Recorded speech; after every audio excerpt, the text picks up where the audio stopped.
Terima kasih Bu Dorce dan Bapak Ibu sekalian ya, kami hormati ini. Suatu kehormatan kita bisa langsung bertemu secara offline ya di hotel, di Novotel ini. Kebetulan kami tim Kemenpan RG, saya dengan dari SDMA ya, dari SDM Aparatur, kemudian saya dari Kelembagaan dan Tata Laksana, dan ini dalam pembentukan peraturan ini kita memang selalu berkolaborasi Bapak Ibu ya. Jadi Bapak Ibu yang dari kementerian dari pemerintah provinsi, kabupaten, kota, nggak perlu tahu lah, pokoknya urusan dengan Menpan tuh semua bisa. Mau dari SMA, mau dari Balak, mau dari RB ya, dari ini kita semua sama Pak. Jadi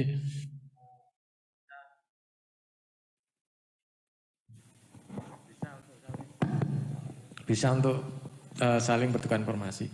Kebetulan hari ini kami berdua ditugaskan. Jadi yang pertama terkait dengan ini deh Pak.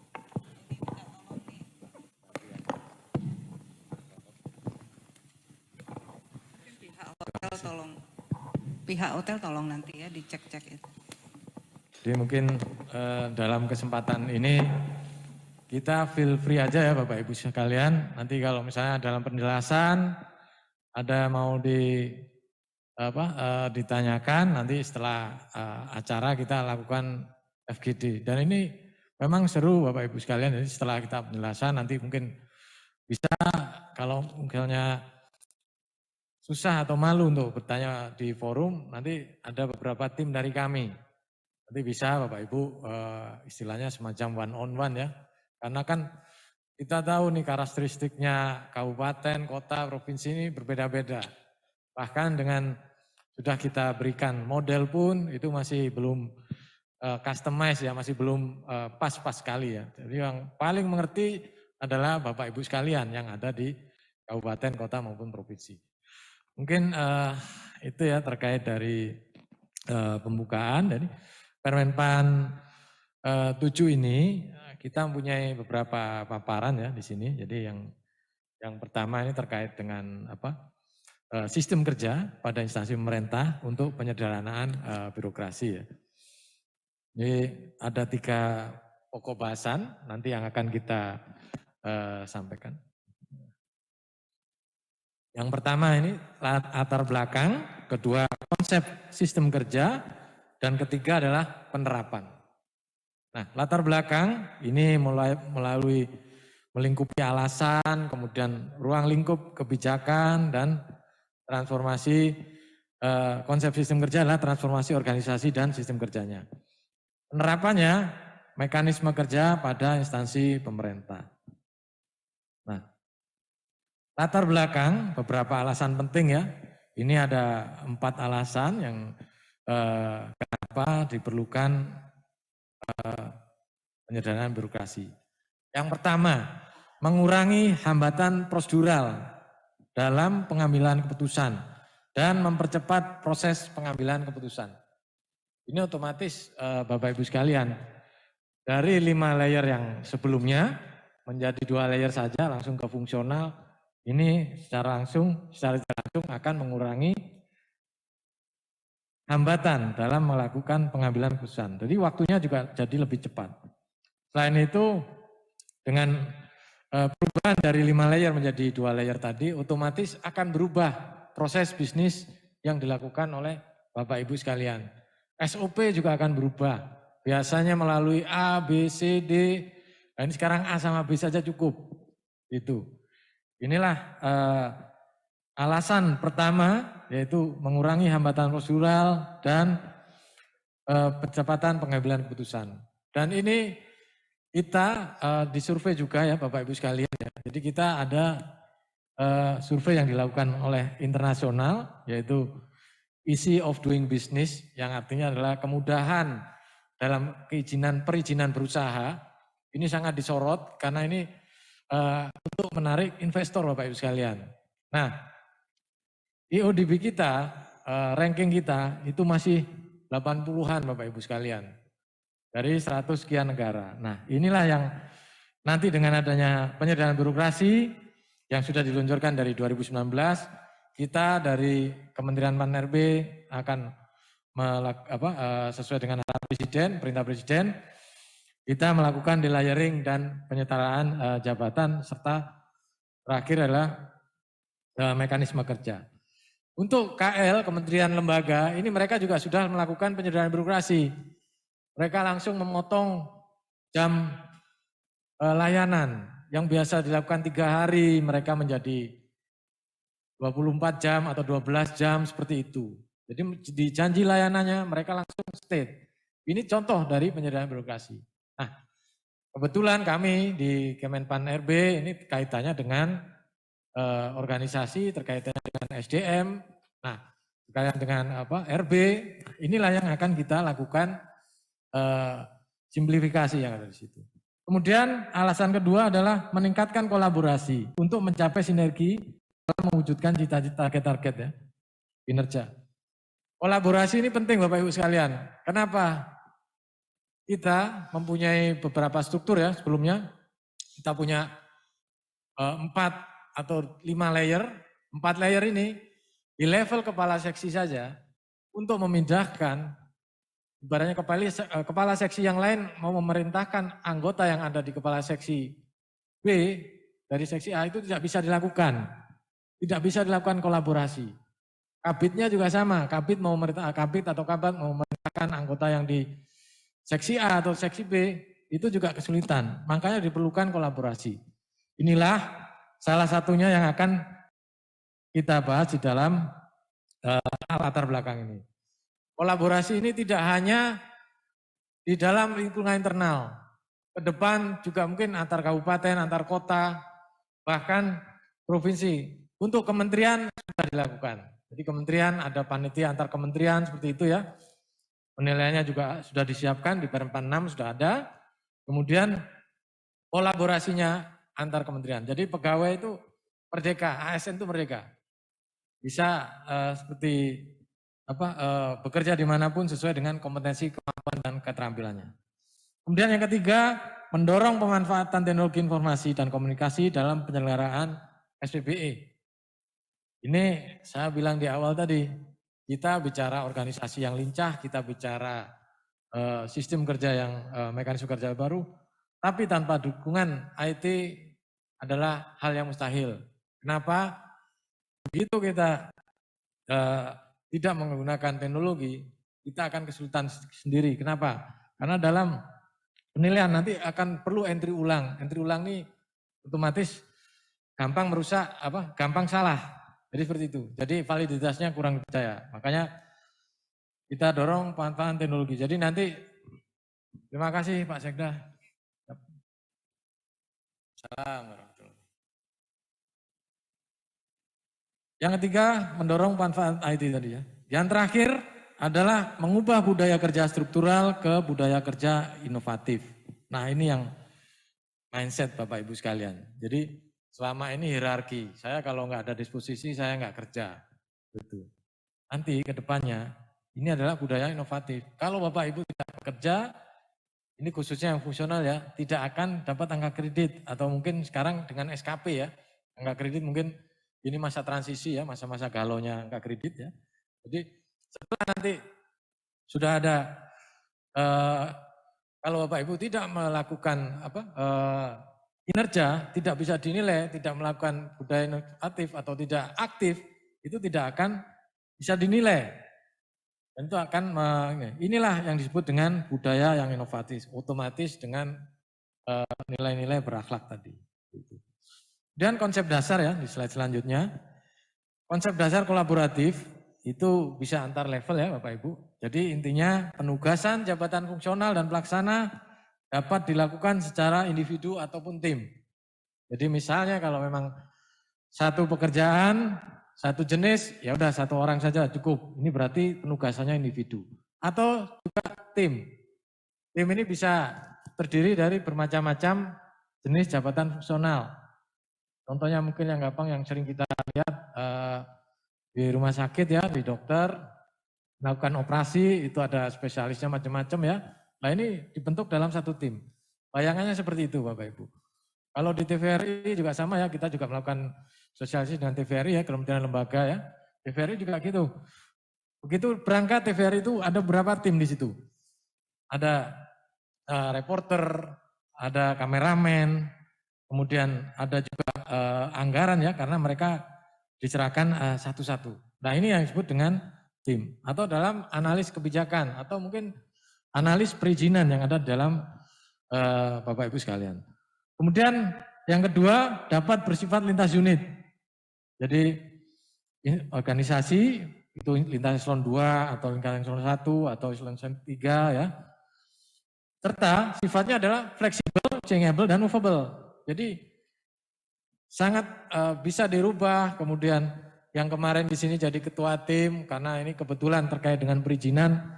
Kemudian di sini perlu dia untuk jadi analis kebijakan, seperti itu. Kemudian berdasarkan kompetensi dan kinerja organisasi serta mengutamakan akuntabilitas dan kinerja organisasi sehingga menghasilkan keputusan atau kebijakan yang cepat dan efektif. Jadi orientasi kolaboratif ini adalah pada hasil. Jadi sudah pada hasil yang lebih cepat dan efektif. Tidak lagi kita berdasarkan proses Bapak Ibu. Jadi kalau berdasarkan proses itu apa yang Bapak Ibu lakukan? Oh saya hari ini misalnya mencatat. Kemudian ini, itu proses. Tapi hasilnya apa?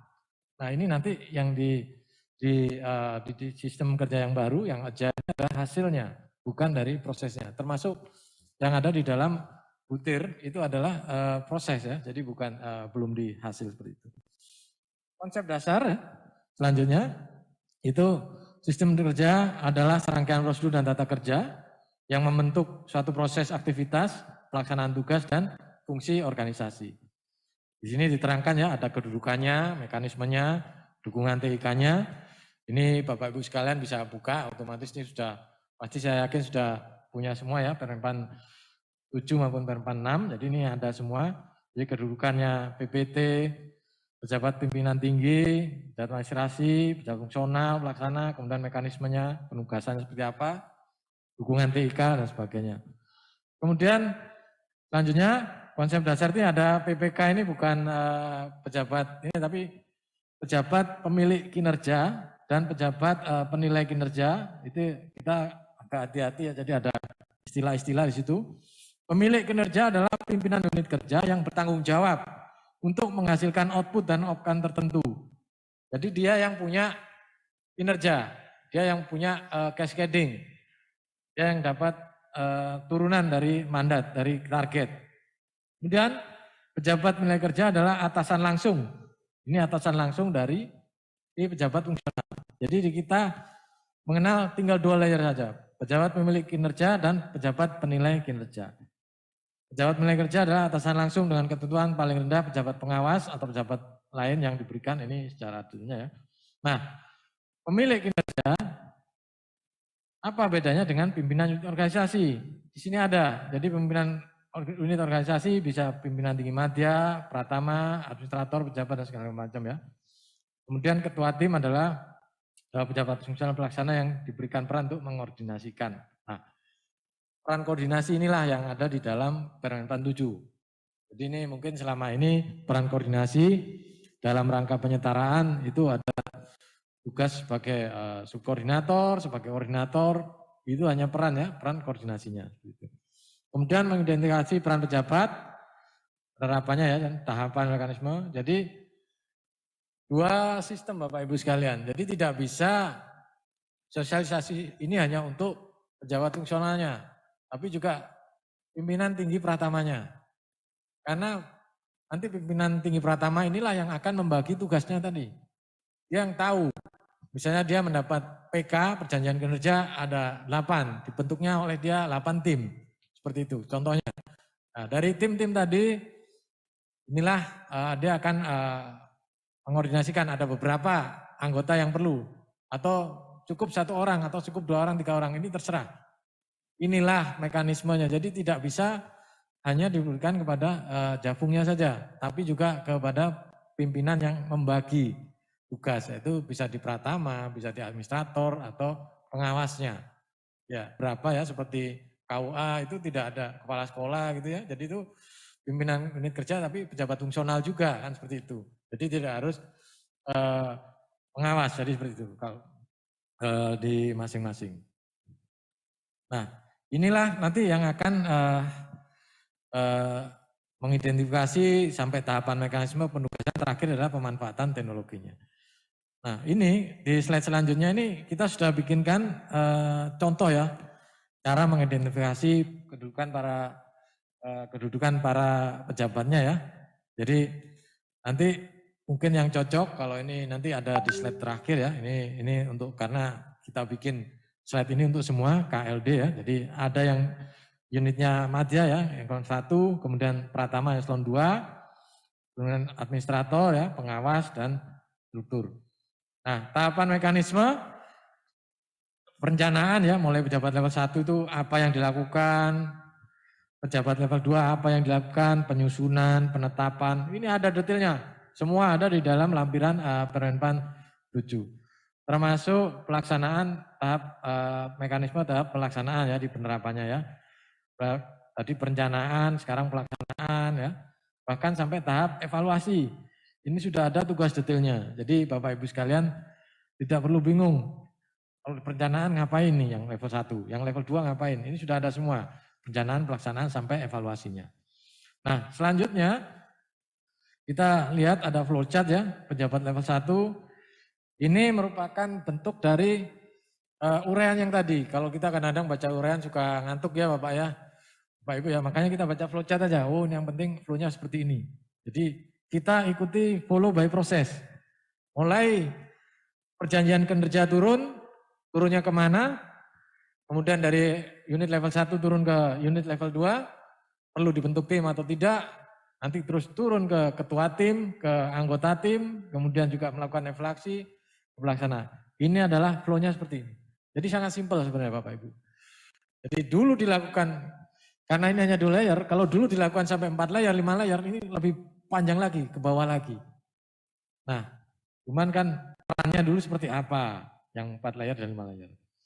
Nah, kemudian selanjutnya penerapan ya, penugasan diberikan oleh pejabat pimpinan kerja, kemudian mempertimbangkan kompetensi, keterampilan, kemudian diberikan kepada pejabat fungsional, nih baik yang pelaksana ya, maupun individu maupun tim kerja.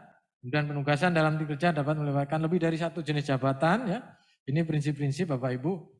Kemudian penugasan ditetapkan oleh pejabat penilai kinerja dan penugasan dilakukan dengan melihat beban kerja. Nah, ini sangat penting ya, karena kadang-kadang bukan kurang orang tapi kinerjanya terlalu beban kerjanya terlalu tinggi, atau mungkin juga masalah kompetensi dari orang tersebut. Kadang kalau ditanya kita suka minta berapa, 10 orang, 5 orang, paling bilangannya seperti itu ya. Padahal kalau dihitung benar, saya hanya perlu 7 orang atau 2 orang yang memang kompetensinya pas gitu ya. Seorang pejabat fungsional dan pelaksana dapat menjelaskan lebih dari 1 tim. Jadi Bapak Ibu sekalian nggak perlu nunggu sampai selesai, 1 tugas sampai selesai baru dia pindah jadi tim yang lain. Atau di sini dia jadi ketua tim, di sini jadi anggota. Itu nggak apa-apa, sesuai dengan kemampuan, keahlian dan keterampilan. Gitu. Dan penugasan dapat melalui penunjukan dan atau pengajuan sukarela. Ini yang baru Bapak Ibu ya, terkait pengajuan sukarela. Kenapa diperlukan pengajuan sukarela ya? Karena tadi kita dituntut untuk budaya inovatif tadi. Dan kita aktif untuk meminta pekerjaan. Semakin kita rajin, kinerja kita dinilai semakin tinggi, nanti ini kaitannya banyak Bapak Ibu. Karena kami juga kolaborasi ya dengan Deputi SDMA ya Pak Alex Denny juga menyampaikan nanti akan ada semacam manajemen total reward Bapak Ibu. Jadi itu semua nanti.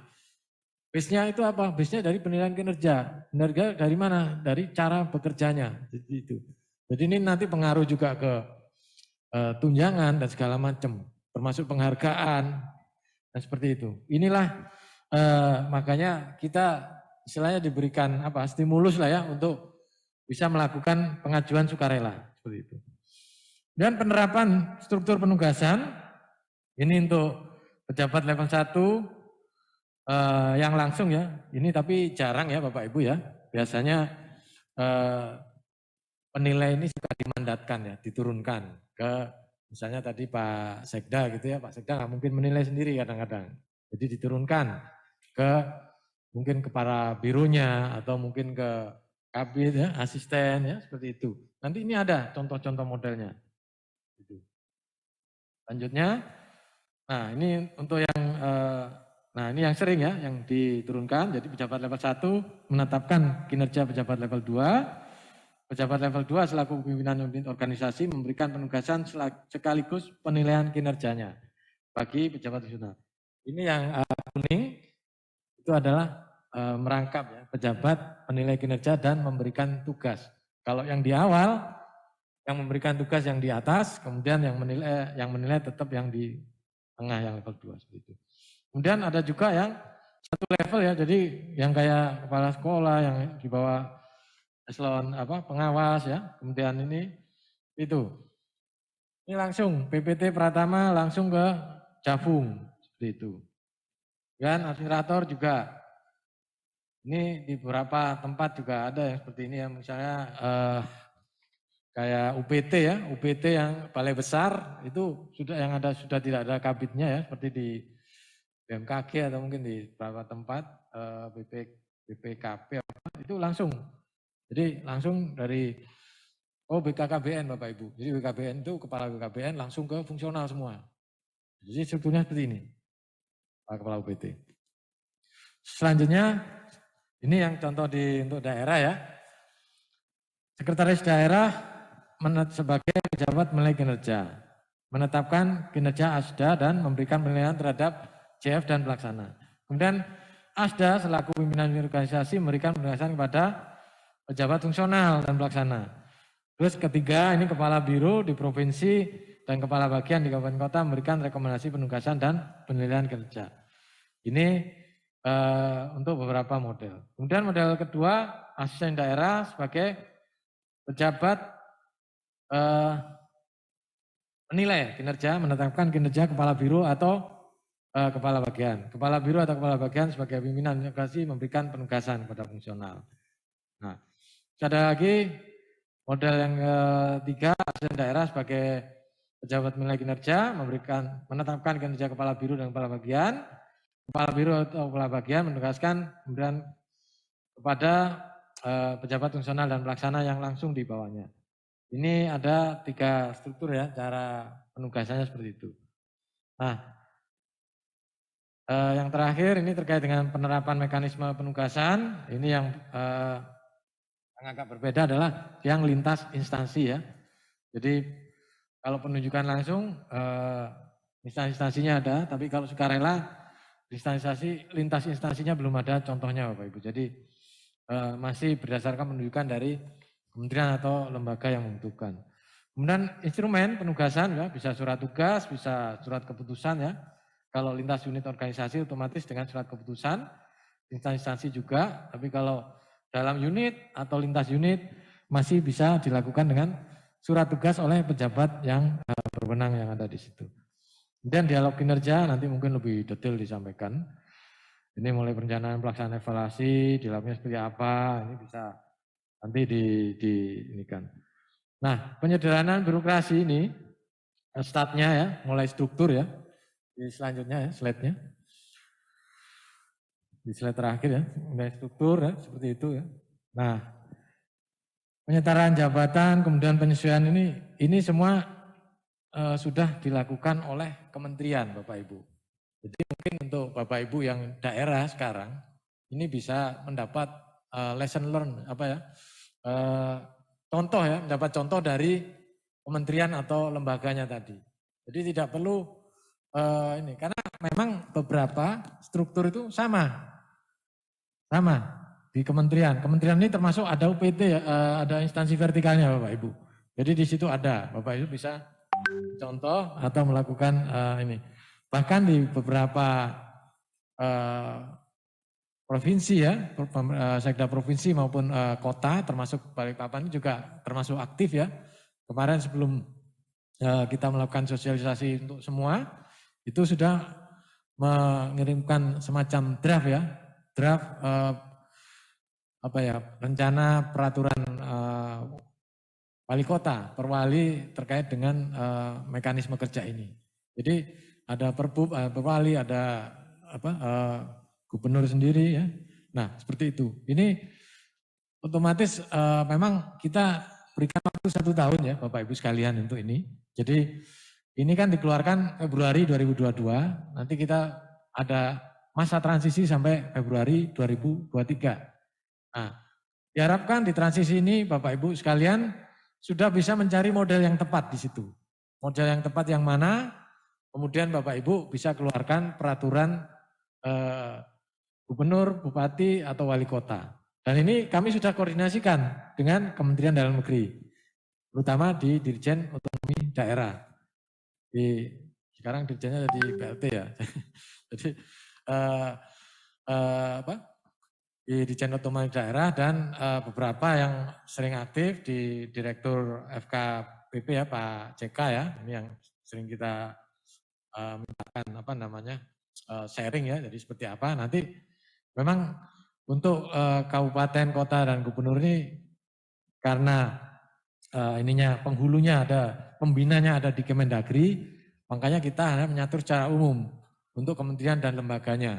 Untuk daerah nanti bisa menyesuaikan dari yang ada di Kemendagri maupun bahkan bisa di customize sampai kota, kabupaten maupun gubernur. Mungkin itu Bapak Ibu sekalian yang bisa kami sampaikan terkait dengan Permenpan 7, mekanisme kerja dalam rangka penyederhanaan birokrasi pada instansi pemerintah. Terima kasih kami ucapkan, mohon maaf kalau ada yang kurang berkenan. Billahi taufiq wal hidayah. Assalamualaikum warahmatullahi wabarakatuh. Waalaikumsalam. Terima kasih Pak Dr. Denny. Kita tepuk tangan dulu untuk beliau atas presentasi yang disampaikan. Saya highlight aja Pak sedikit sebelum nanti ke Mas Aidil, terus kita lanjut dengan diskusi atau tanya jawab. Tadi di awal waktu sambutan Bapak menyinggung tentang flexible working system ya Pak ya, supaya ada ruang untuk sistem bekerja secara efektif, efisien dan target tercapai goalnya ya. Yang kemudian easy of doing business, nah ini memang diperlukan satu inovasi kreatif dari daerah. Kalau di Balikpapan Pak, saya waktu itu masih Bapeda itu sudah menerbitkan namanya perwali insentif untuk investor Pak. Kemarin Jumat yang lalu kami ke Bappenas membawa hasil final report kajian beranda Balikpapan sebagai beranda IKN. Itu diminta dengan deputi daripada Bappenas supaya ada kreativitas inovasi daerah, terlebih-lebih yang statusnya beranda, seperti mungkin investor supaya enjoy berinvestasi di daerah, mungkin ada insentif. Nah itu mungkin kami perlu review untuk perwali tersebut karena sudah cukup lama waktu itu.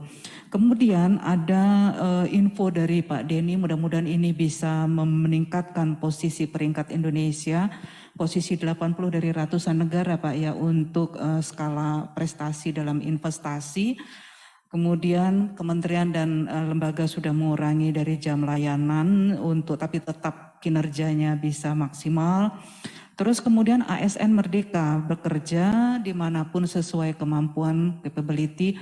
Ini mungkin Pak pasca kami udah diterapkan di Balikpapan juga di akhir tahun sampai dengan sekarang untuk fungsional itu yang belum cross atau lintas antar OPD masih di lingkup internal. Mungkin belum terbiasa, bahkan kalau lihat zaman dulu sebetulnya udah pernah diterapkan hal ini. Saya ingat betul dulu di Bapeda itu kami, kebetulan saya udah kemana-mana Pak, makanya terlihat lah ya, terlihat sudah di atas Bapak dan itu Mas Aidil. Jadi lintas OPD itu sudah sangat-sangat biasa gitu. Memang dulu waktu itu belum ada tunjangan kinerja, masih by kalau ada kerjaan kita ikut tim ini itu ada honornya dan sebagainya. Tapi sekarang lebih bagus Pak. Jadi orang bekerja tidak PGOT PGPT, pintar goblok penghasilan sama PGPS. Oke, terus kemudian IT mendukung sistem kerja yang baru agar lincah atau agile, kemudian budaya inovatif kreatif, jadi tidak pasif untuk terciptanya profesionalisme. Dan yang terpenting individu atau teamwork itu tiap ASN itu di beberapa kegiatan. Nah, contohnya tadi beliau sampaikan di rumah sakit. Nah, kebetulan memang Pak kalau rumah sakit ini kan profesional, dokter ininya sudah dengan sendirinya Pak, dengan timnya, perawatnya, misalnya anestesi. Saya tahu kebetulan anak saya di bidang ini. Jadi ya bedah tulang Pak. Jadi hal ini bisa meningkatkan profesionalnya untuk melakukan yang terbaik. Pokoknya pelayanan kepada pasien yang terbaik. Dia tidak mikirkan apa-apa, itu sudah dengan sendirinya ada apa istilahnya support untuk hal atau tenaga yang diberikan. Kemudian PPT pertama bisa menugaskan langsung ke Javum. Nah ini yang dulu-dulu tidak bisa, biasanya dari kepala OPD, sekretaris dulu atau bersama Kabid mendiskus dan sebagainya. Kemudian ada 1 tahun masa transisi dan kami berusaha untuk secepatnya Kota Balikpapan, perwali-perwali terkait dengan hal ini. Mungkin itu sekedar highlight Bapak Ibu yang bisa memancing atau membuat Bapak Ibu menyiapkan nanti saran, masukan atau mungkin question untuk Pak Dr. Denny dan Mas Aidil untuk lebih kita tahu dan bisa aplikatif nanti Permen Pan RB nomor 6 dan 7 ini yang sama-sama dikeluarkan tahun 2022.